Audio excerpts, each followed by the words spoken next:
je vais parler bien évidemment de mon expérience, de ma triste expérience à moi, qui n'est en je pense qui n'est pas comparable avec ce que peuvent vivre aujourd'hui les otages, soit dans les tunnels, soit dans les caves ou ailleurs, dans la bande de Gaza ou ailleurs également. Heu, Comment ça s'est passé? D'abord, il y a une première partie qui est un peu la sidération, la violence et l'effroi, surtout quand il y a des meurtres autour de soi.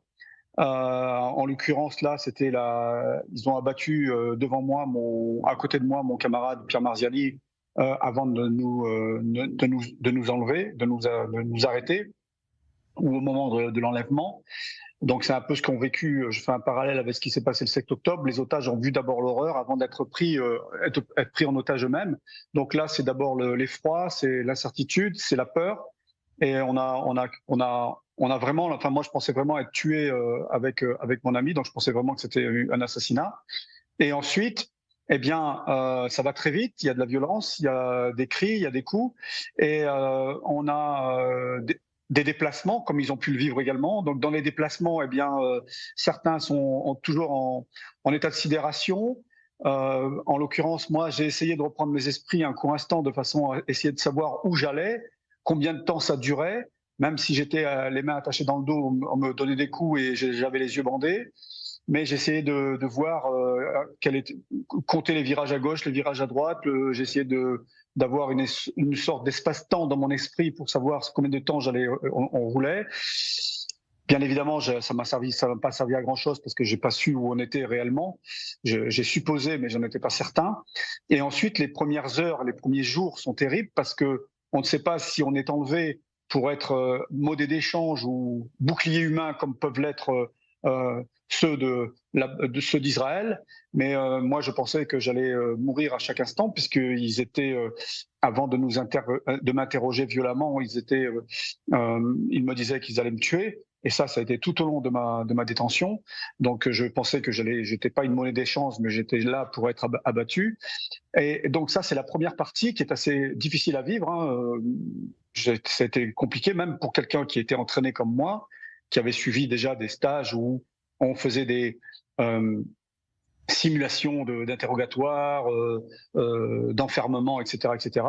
Donc j'imagine bien pour les femmes, les enfants ou les personnes âgées qui n'ont pas eu cette expérience-là, ça doit être d'autant plus difficile pour eux qu'ils sont aux mains de personnes qui ont un degré de de barbarisme, je ne sais pas si le terme est exact, qui est supérieur à tout ce qu'on a pu vivre jusqu'à présent, donc supérieur à ceux qui m'avaient enlevé, même si eux torturaient également, mais pas au même niveau de ce qu'on a pu voir le 7 octobre. Ça, c'est la première partie. Est-ce que la torture passe aussi par la pression psychologique, parce que vous parliez d'espace-temps, est-ce que ça se passe comment la guerre psychologique? Alors, évidemment, les coups sont sont douloureux sur le moment, mais font moins de mal que la pression psychologique. La pression psychologique, c'est des simulacres d'exécution. C'est nous amener les yeux bandés, traîner dans un endroit où on peut penser qu'on va être abattu. C'est ce que j'ai pensé moi. La pression psychologique, c'est de ne pas savoir où on est, combien de temps ça va durer, pourquoi on est là, qui sont les gens qui sont en face de nous, etc., etc. Cette pression psychologique, elle va soit déstabiliser totalement l'individu et le rendre parfois docile, à la limite de la coopération ou comment on appelle ça, euh, le syndrome de. Oui, c'est presque un syndrome de Stockholm. C'est ce que j'allais dire. On peut arriver à un syndrome de Stockholm si ça dure trop longtemps. Au bout d'un certain temps, on va être tellement dans la soumission qu'on peut avoir de la compassion pour ceux qui nous ont enlevés et comprendre comment dirais-je, leurs actions. Et on entre dans un processus de syndrome de Stockholm qui peut ensuite durer plusieurs semaines, plusieurs mois, voire plusieurs années, même après comment dirais-je, même après l'enlèvement. Donc ça, c'est. Mais Pierre, Oui. essayez de nous, parce que vous êtes quand même, je le répète, vous avez été un ancien parachutiste, vous étiez un membre de la DGSE, du service action. Lorsqu'on n'est pas entraîné, peut-être c'est une question dure, mais lorsqu'on est une mère de famille, on a des bébés à côté de soi. Comment ça se passe? Comment on peut imaginer faire face à des barbares? Alors, si on en parle comme ça sans le vivre, on peut dire on est détruit. On est détruit psychologiquement, on est dans un état de légumes, de sidération et d'effroi total. En revanche, il faut savoir quand même, il faut comprendre que l'être humain a une ressource extraordinaire en soi, c'est la survie. Et il arrive un moment où l'être humain switch et devient un animal et est capable de survivre à beaucoup de choses.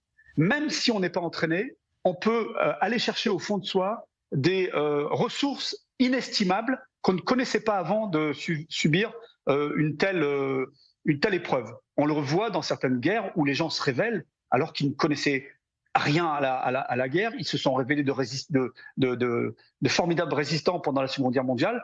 Ça, c'est possible.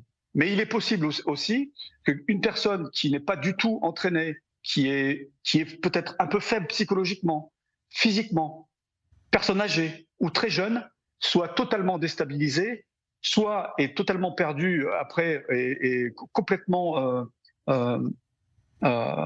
abattue pendant cette épreuve-là, ou alors bascule dans un syndrome de Stockholm ou bascule dans une compréhension de l'action de ces geôliers, entre guillemets. Donc ça, c'est très compliqué à vivre parce que tant qu'on l'a pas vécu, honnêtement, tant qu'on l'a pas vécu, on peut pas dire comment je vais réagir. Même avec de l'entraînement, le jour où je me suis retrouvé face à celui qui,